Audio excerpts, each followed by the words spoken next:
Terima kasih Anda masih bersama kami. Kota Makassar kembali meraih adipura dalam kategori kota metropolitan. Makassar dianggap unggul dari segi pengelolaan tempat pembuangan sampah akhir juga partisipasi masyarakat. Makassar di tahun 2015 ini kembali meraih penganugerahan adipura di kategori kota metropolitan.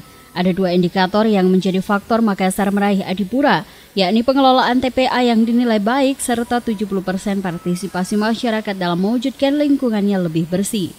Melalui Kementerian Lingkungan Hidup dan Kementerian Direktorat Sampah, Limbah, dan Bahan Berbahaya serta Beracun, Makassar di tahun 2015 ini kembali meraih penganugerahan adipura di kategori kota metropolitan.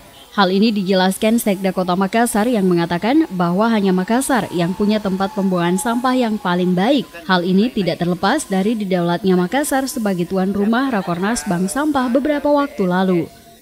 Jadi adipura sudah ada undangannya, surat undangannya untuk menghadiri penerimaan Piala Adipura 2015 untuk kategori kota metropolitan yang diterima oleh Bapak Wali Kota insya Allah pada tanggal 23, Senin 23 jam 19.00 di Jakarta.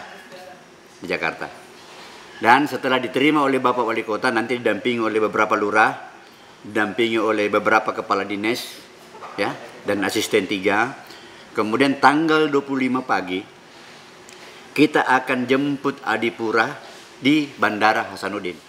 Diagendakan Piala Adipura akan diterima langsung oleh Wali Kota Makassar pada Senin mendatang dan didampingi oleh beberapa lurah serta kepala dinas. Rencananya Piala Adipura akan diserahkan kepada sweeper atau para pembersih yang ada di Kota Makassar, kemudian diarak dari bandara dan Wali Kota akan menyerahkan piala ini kepada sweeper atau pembersih Kota Makassar. Setelah itu dengan dikawal oleh Wali Kota, Wakil Wali Kota, serta Sekda Kota Makassar, para sweeper yang telah berjasa dalam membersihkan kota juga akan berkeliling Kota Makassar dan akan memberikan Piala Adipura kepada Gubernur Provinsi Sulawesi Selatan sebagai wujud hasil kerja dari para sweeper dan kerjasama seluruh masyarakat Kota Makassar. Dari Makassar, Fitriana Sari, GoTV memberitakan.